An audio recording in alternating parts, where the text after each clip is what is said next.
السلام عليكم ورحمة الله تعالى وبركاته. في هذا الفيديو الجديد غادي نتعرفوا على الدور ديال ريسبونسابل لوجيستيك. إذا اليوم غادي نتعرفوا على دور ديال هذا ريسبونسابل لوجيستيك. بالنسبة للناس اللي أول مرة كيشوفوا هذا الفيديو اشتركوا معنا في القناة ويفعلوا الجرس باش توصلهم الجديد ديال القناة. وبالنسبة للناس اللي أول مرة كيسمعوا بهذا المصطلح لوجيستيك ما عارفين شنو هو لوجيستيك وشنو هو لامبورطونس ديالو في العالم اون جينيرال وفي المغرب بصفه خاصه، وعلاش كتعتبر مهنه وسوق المستقبل. جميع هاد الكيستيون غادي نحاول نجاوب عليهم في هذا الفيديو ان شاء الله. نبداو على بركه الله. اشنو هو اللوجيستيك؟ هاد لا كيستيون كتطرح بزاف، ومن هنا كنلقاو بزاف العلماء كيعطيو تعريف مختلفه لمصطلح لوجيستيك. هنا غادي نلخصو دوك التعريف في كلمتين: لوبتيميزاسيون الى بلانيفيكاسيون. كيفاش غادي نفهموا هاد جوج كلمات؟ نعطيكم ان اكزومبل بور بيان كومبروندر. مثلا انا عندي شركه ديال البيع والشراء، كنشري السلعه وكنعاود نبيعها، وانا كنشري السلعه على برا. يعني مثلا نقولوا كنجيبوا السلعه من اسبانيا وكنجيبها للمغرب باش نبيعها، ولكن انا ما عرفتش كيفاش غادي ندير نجيب السلعه من اسبانيا للمغرب. هنا كيجي الدور ديال هاد ريسبونسابل لوجيستيك، يعني غادي يشوف السلعه اللي غادي نجيب والطريق اللي غادي نضرب ووسائل النقل المتاحه والثمن باش محسوب عليه الترونسبور.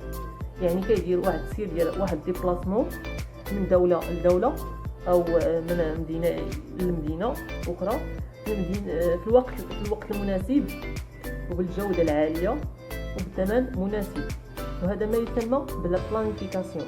يعني كيدير واحد لا بلانيفيكاسيون ديال الديبلاسمون.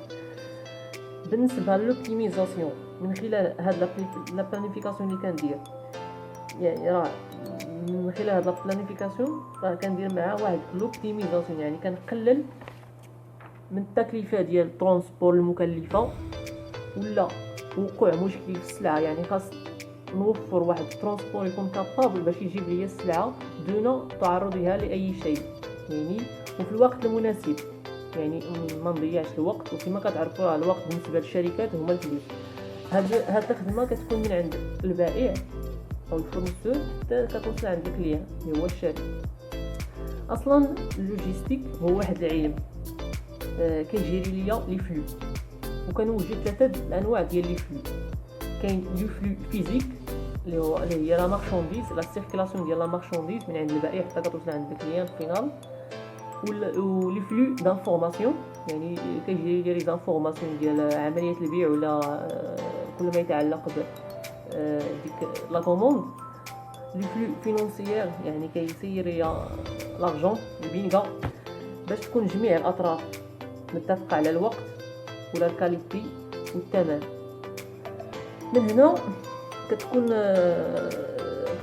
دي زوبيراسيون اخرى كيديرها ريسبونسابل لوجيستيك، ويمكن نجمعوها تنغيزو لوجيستيك، اللي هي اولا قبل هذا الشيء كامل اللي كنديرو خاصو يحدد المعلومات على السلعه. قبل ما يدير ترونسبور خاصو يحدد المعلومات على السلعه. معلومات بحالاش؟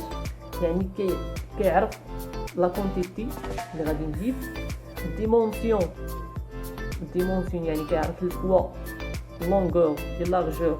الا عرفت هادو راه كنعرف فين غادي ندير السلعه، واش باليطا ولا شي حاجه اخرى. الا غنديرهم في باليطا كنعرف شحال من دابا الا كانت كارطون كنعرف شحال من كارطون غندير في الباليطا وشحال من الباليطا غنحتاج. الا عرفت شحال من باليطا غنعرف شحال من ترونسبور غادي نحتاج ولا اش من التيب ديال الترونسبور اللي غادي نحتاج.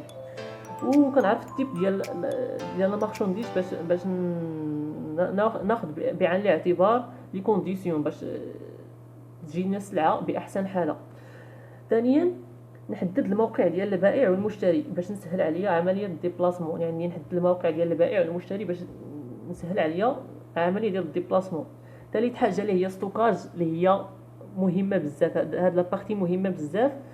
هنا كنستغل الدور ديال هاد اللوجيستيكي باش يلقى دي ميثود باش يدير واحد لورغانيزاسيون دو مارشانديز بواحد الطريقه كتسمح ليه يدير واحد لا جيستيون فاسيل. يحاول ما امكن يوصل واحد الدرجه انه ما يكونش عندك ستوك.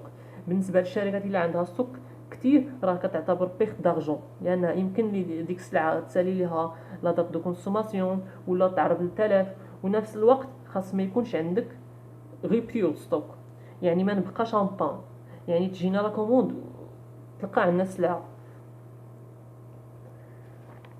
من خلال هذا الشيء كامل خاص لو ريسبونسابل لوجيستيك يلقى دي ميثود ديجا قراهم في الفورماسيون اللي دار، من خلالهم كيعرف شنو هما لي برودوي اللي كيخرجوا بزاف، يعني لي برودوي اللي كيتباعوا بزاف، يعني عندهم ان تو دو روتاسيون كبير مرتفع، يعني كتباع بزاف. وشنو هما لي برودوي اللي كيخرجوا نادرا، يعني قليل فين كيتباعوا.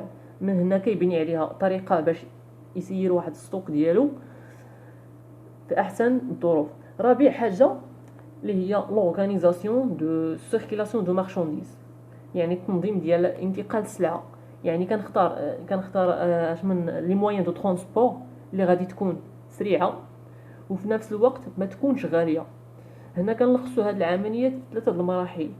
هاد الشيء اللي قلناه كامل كنلخصوه في 3 المراحل اللي هما: المرحله الاولى الممتده من عند الفورنيسور حتى كتوصل السلعه عند الكليان، اللي كتسمى لوجيستيك امون، يعني قبليه. ومن عند الشركه، دابا من عند الشركه حتى كتوصل عند الكليون فينال كتسمى لوجيستيك افال. والقسم الثالث جميع الاجراءات اللي كتهم بعد عمليه البيع، يعني البيمون الخلاص، لا ريسيبسيون دو مارشانديز ولا الغوتور دو مارشانديز الى رجعت لنا السلعه، ولا الغارانتي. وهذه نبدا عن علم اللوجيستيك. نتمنوا يعجبكم الفيديو ويكون عند حسن الظن ديالكم، ومن هنا سالينا هذا الفيديو. كنتمنوا تستافدوا معنا واخا غير شويه من علم اللوجيستيك. وفي الاخير ما تنساوش تشتركوا معنا في القناه وديروا لايك الى عجبكم الفيديو. الا نسيت اي حاجه ولا اي ملاحظه سواء كانت زوينه ولا خايبه ولا اي انتقاد كنتمنى تكتبوا بكل فرح في لي كومونتير اولا، ولا عندك شي موضوع بغيتي نهضروا عليه ما تبخلش علينا تكتبوه في لي كومونتير. يلا تبارك الله عليكم، السلام عليكم.